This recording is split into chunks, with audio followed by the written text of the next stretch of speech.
अब बच्चों कुछ एग्जाम्पल्स कर लेते हैं ताकि जो हम लोग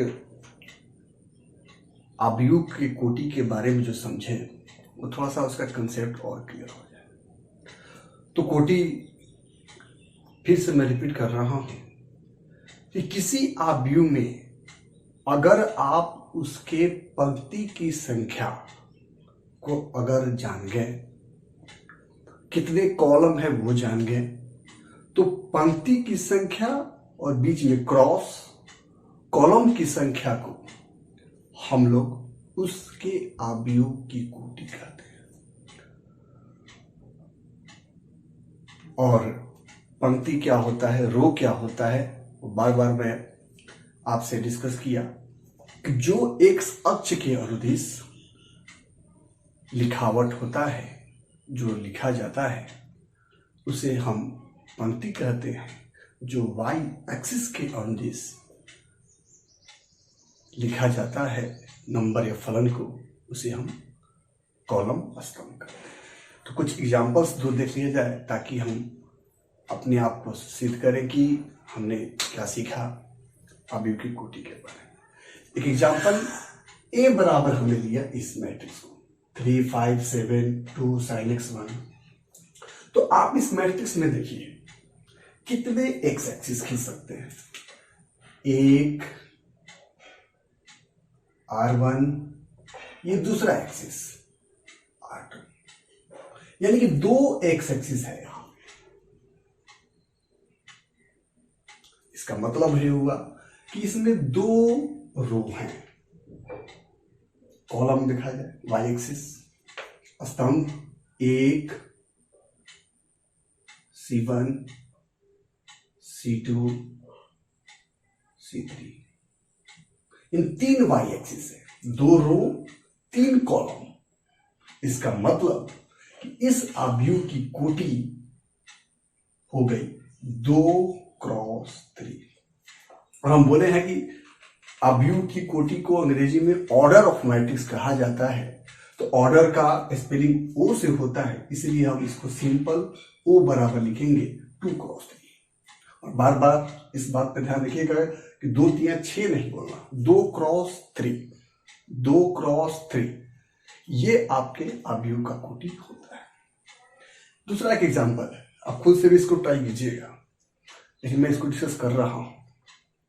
आप देखो कितने रो हैं, 1 2 3, ये आपका R1, ये आपका R2, ये आपका R3। कितने कॉलम है भाई? अब देखो कितने वाई एक्सिस, C1, ये आपका C2, यानी 3 रो 2 कॉलम। इसकी कोटि 3x2 ओ बराबर,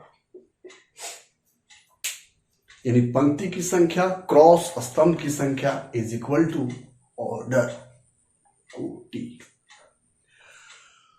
तो बच्चों यहां तक आप एकदम क्लियर हो कि किसी आबयू में उसकी कोटि क्या होगी, इसको हम जान गए।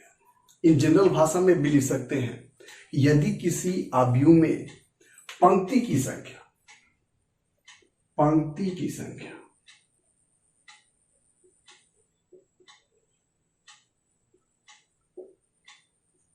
m मान लेते हैं, m की जगह 10 8 6 कुछ भी हो सकता है। स्तंभ की संख्या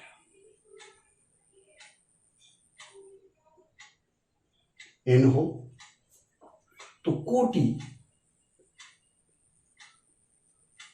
O बराबर m क्रॉस n होगी, m क्रॉस n होगी। अब एक और टर्म यहां से हम दिखा सकते हैं। आप देखिए बच्चों, अगर हम कोई एक आबयू ले A 2 7 9 5 7 2, इसी को लेकर चलते हैं। इसमें पंक्ति आप देख लो, एक्स एक्सिस ये आपका R1 हो गया, ये आपका R2 हो गया, ये आपका C1 हो गया, ये आपका C2 हो गया, ये आपका C3 हो गया। तो पंक्ति 2, स्तंभ 3। तो कोटि कितने पंक्ति आगे, पंक्ति की संख्या 2, स्तंभ की संख्या 3, 2 क्रॉस 3। इस कोटि को अगर मैं मल्टीप्लाई कर दूं, गुना कर दूं, तो इस आव्यूह में कितने अवयव हैं उसको बता सकते हैं। ये जो मैट्रिक्स के अंदर जो लिखे जाते हैं, इसे हम मैट्रिक्स का आव्यूह का अवयव अंग्रेजी में एलिमेंट्स कहते हैं। तो इस बात से भी क्वेश्चन आ सकते हैं कि आप बताओ कि इस आव्यूह में कितने एलिमेंट हैं, कितने अवयव हैं। तो आप गिन भी सकते हो, 1 2 3 4 5। कोटि 2 क्रॉस 3। तो अगर इस 2 क्रॉस 3 को गुना जैसा ट्रीट करूं और इसे गुना कर दूं तो 2 3 6। यानी अगर आप किसी आव्यूह के कोटि को गुना कर देते हो तो वो गुना का जो रिजल्ट आता है वह उस आव्यूह के अवयवों की संख्या को बता देता है।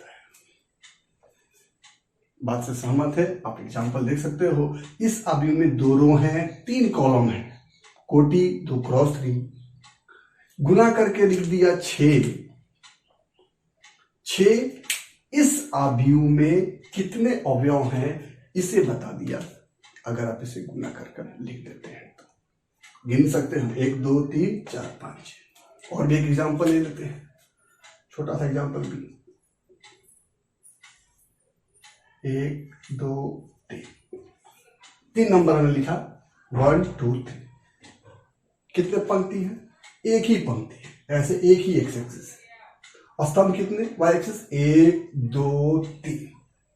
देख लो आप, ये आपका C1 हो गया, ये आपका C2 हो गया, ये आपका C3 हो गया। रो बस एक ही आ रहा, पंक्ति 1 स्तंभ 3। कोटि O बराबर 1 क्रॉस 3।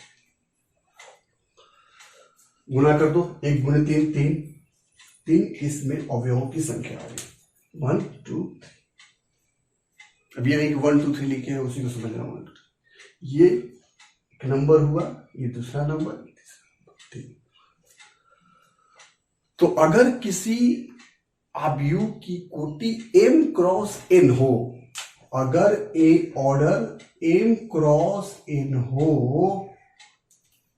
तो उस आव्यूह में अवयवों की संख्या, इन दोनों का मल्टीप्लिकेशन, दोनों का गुणनफल mn, यानी कि उस आव्यूह में अवयवों की संख्या mn होगी। अवयवों की संख्या, नंबर ऑफ एलिमेंट्स।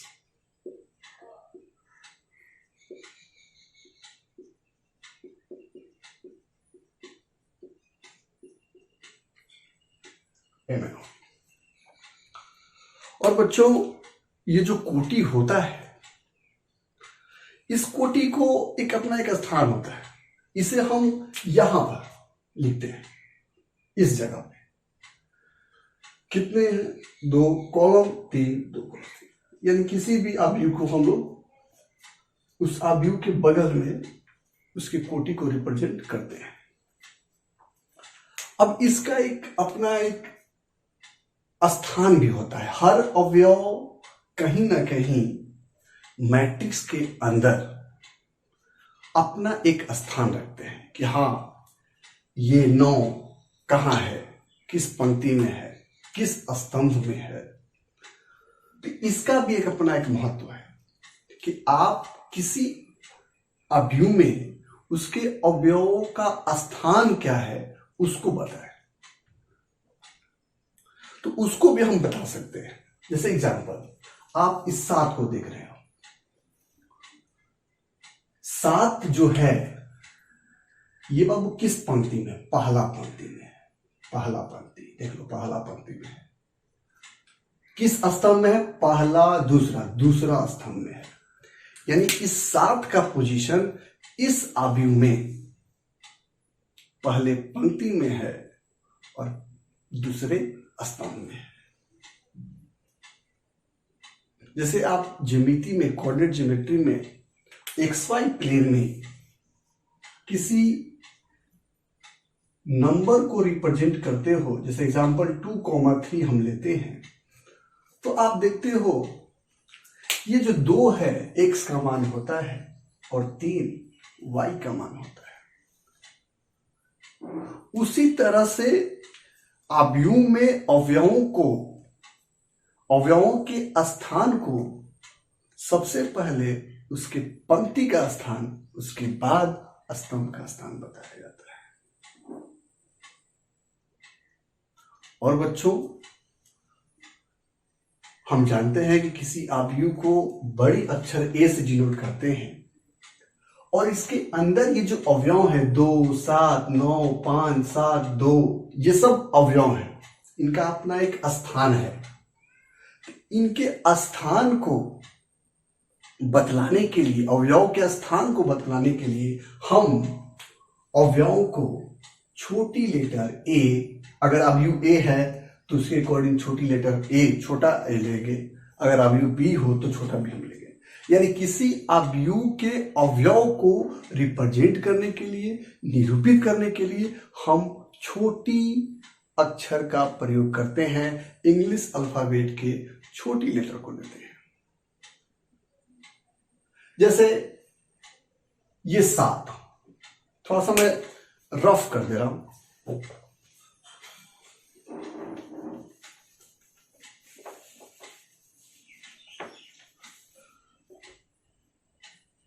तो इसको और साफ कर दे रहा हूं। यहां 7 ले रहा हूं, ठीक था। यहां 9 ले रहा हूं और यहां पे कुछ दूसरा 6 ले रहा हूं।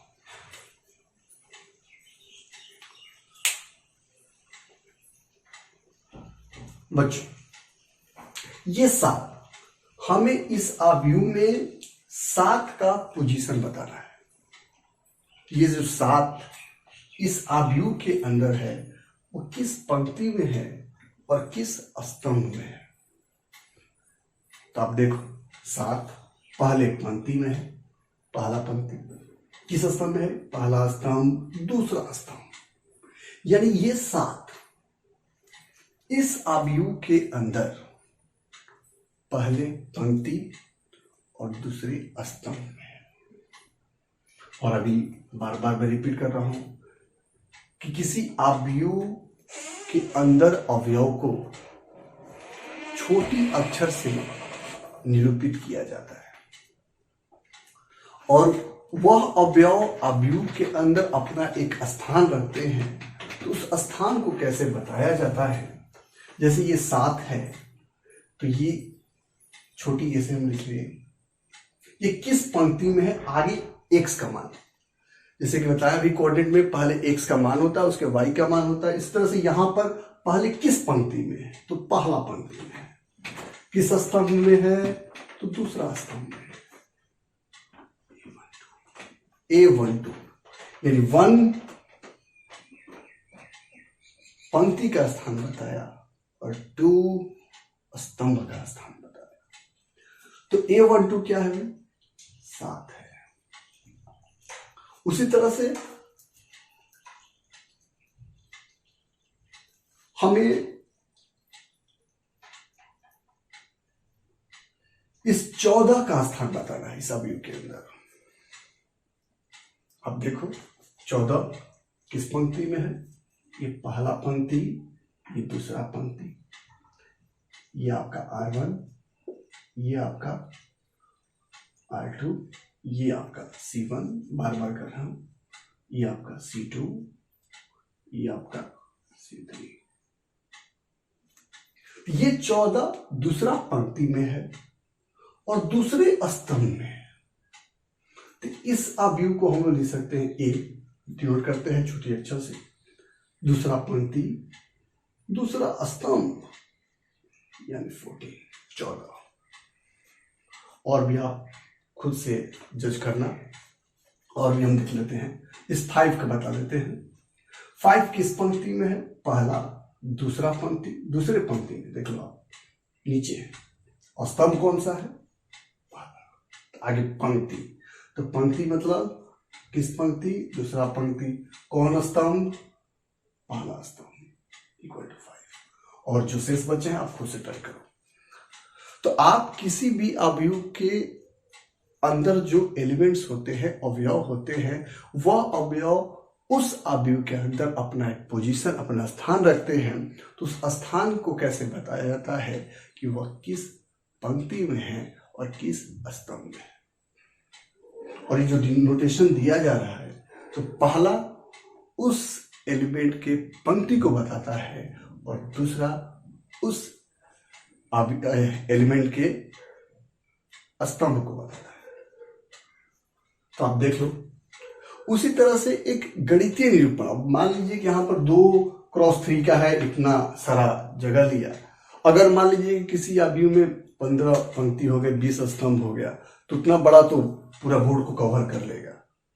तो एक छोटा सा रिप्रेजेंटेशन गणितीय निरूपण होता है। गणितीय निरूपण कैसे किया जाता है उसको हम आप लोग देखते हैं। गणितीय निरूपण,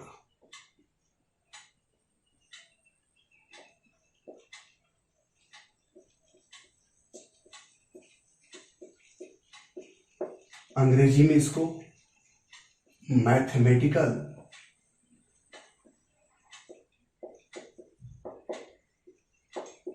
रिप्रेजेंटेशन,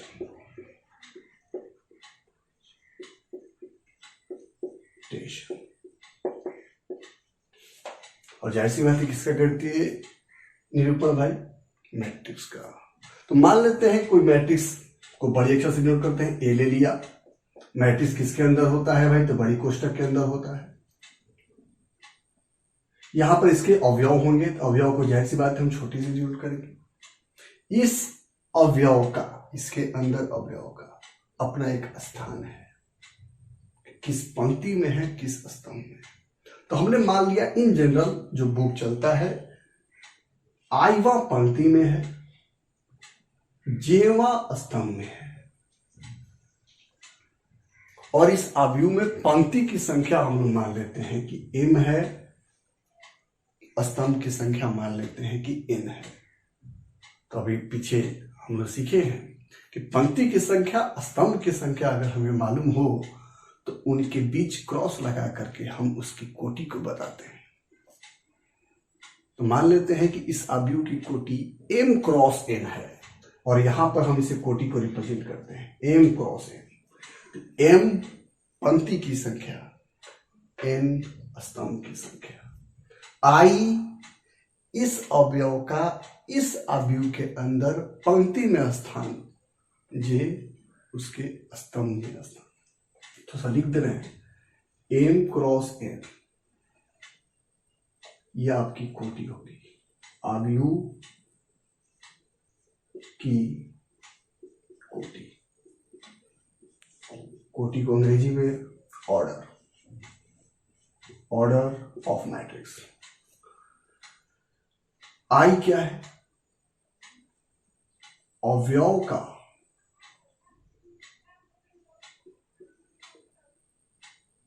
पंक्ति का स्थान,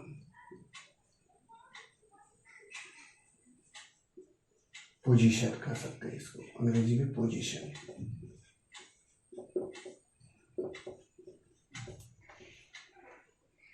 जे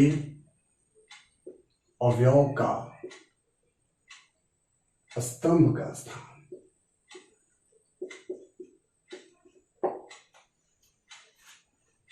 और आपसे कोई पूछ दे कि इस अवयव के अंदर कितने अवयव हैं, पहले हम लोग जान चुके हैं कि उसके कोटि को अगर मैं गुना कर दूं तो मल्टीप्लिकेशन हमें उस अवयव का नंबर ऑफ एलिमेंट, अवयवों की संख्या को बतलाता है।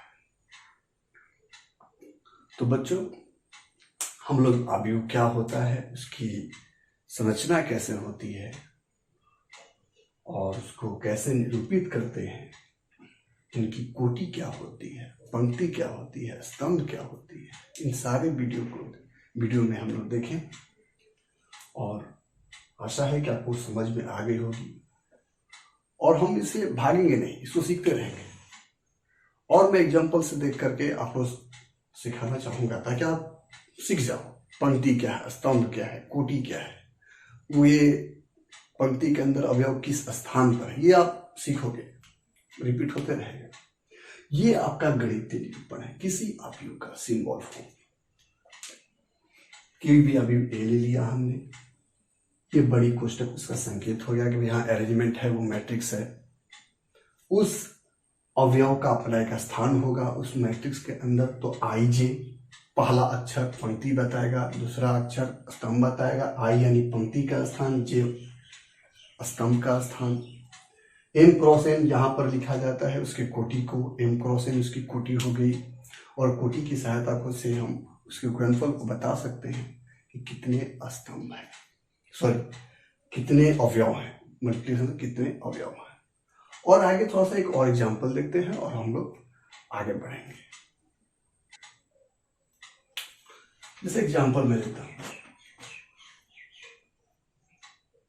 ये आपका साइन स्क्वायर थीटा, ये आपका x, ये आपका कॉस स्क्वायर थीटा, ये आपका ले लेता हूं y।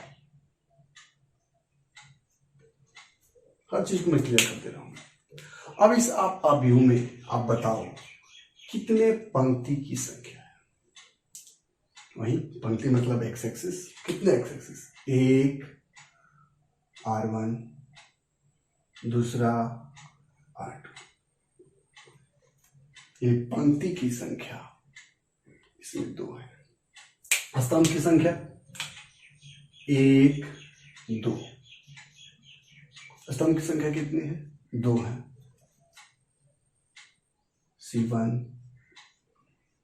C2।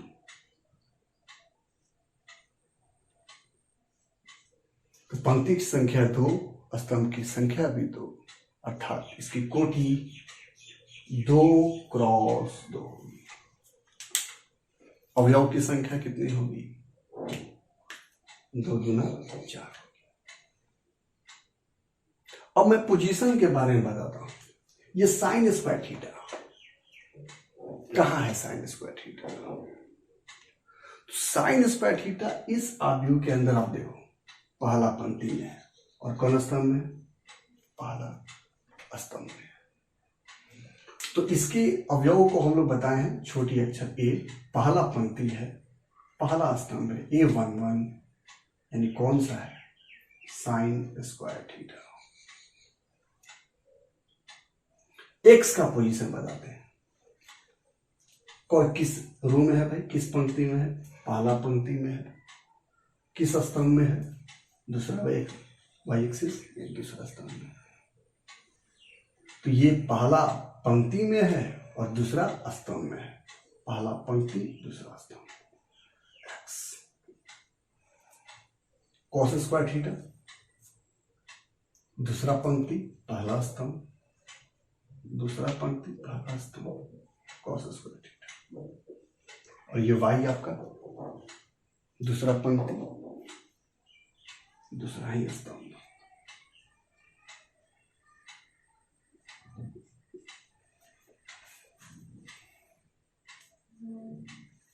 आप समझ गए। इसमें आप खुद से एक क्वेश्चन बना सकते हो, इसे बोल देगा कि आप A11 प्लस A22,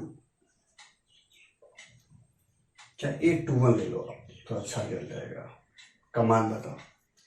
तो A11 का मान कितना है भाई, साइन स्क्वायर थीटा। A21 का मान कितना है भाई, कॉस स्क्वायर थीटा।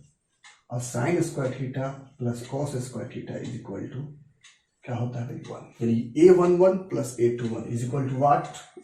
बहुत सारे क्वेश्चन बन सकते हैं इस पे। यहां तक क्लियर है, तो हम लोग थोड़ा वीडियो को और आगे बढ़ाएंगे। अब हम लोग अवयव के ये जो जनरल फॉर्म, सिंबॉलिक फॉर्म देखे हैं इस अवयव का, ए बड़ी कोष्टक क्योंकि संकेत होता है, छोटी लेटर आई जे, और इसकी कोटि हम लोग जनरल लेकर चलते हैं, एम क्रॉस एन जनरल चलता है, जिसमें एम पंक्ति की संख्या, एन स्तंभ की संख्या। आई जे उस अवयव के अंदर जो अवयव है उसका स्थान, आई पंक्ति का स्थान, जे स्तंभ का स्थान। जे को अच्छा से लिखा जाए। इसको हम लोग एक्सपेंड करेंगे, प्रसारित करेंगे, ताकि आप लोगों को कंसेप्ट क्लियर हो। थोड़ा ध्यान से समझेंगे इसको, इस बात को। अब इसमें पंक्ति की संख्या n है, स्तंभ की संख्या n है। चलते हैं पहला पंक्ति में। तो पहला पंक्ति में यहां पर होगा पहला पंक्ति, पहला स्तंभ। इसको और आगे बढ़ेंगे, पहला पंक्ति, दूसरा स्तंभ, पहला पंक्ति, तीसरा स्तंभ, डॉट डॉट आगे बढ़ते जाएंगे। कब तक बढ़ते जाएंगे? जब तक कि लास्ट स्तंभ तक न पहुंचे। और लास्ट स्तंभ तक कहां पहुंचना है? स्तंभ एन। लास्ट पहला पंक्ति में ये आपका होगा पहला पंक्ति और एनवां स्तंभ। पहला स्तंभ, दूसरा स्तंभ, तीसरा स्तंभ, चौथा स्तंभ, डॉट डॉट डॉट कहां तक? एनवां स्तंभ। फिर उसके नीचे आएंगे, ये आपका R1 हो गया। नीचे आएंगे R2 में, दूसरे पंक्ति में आएंगे।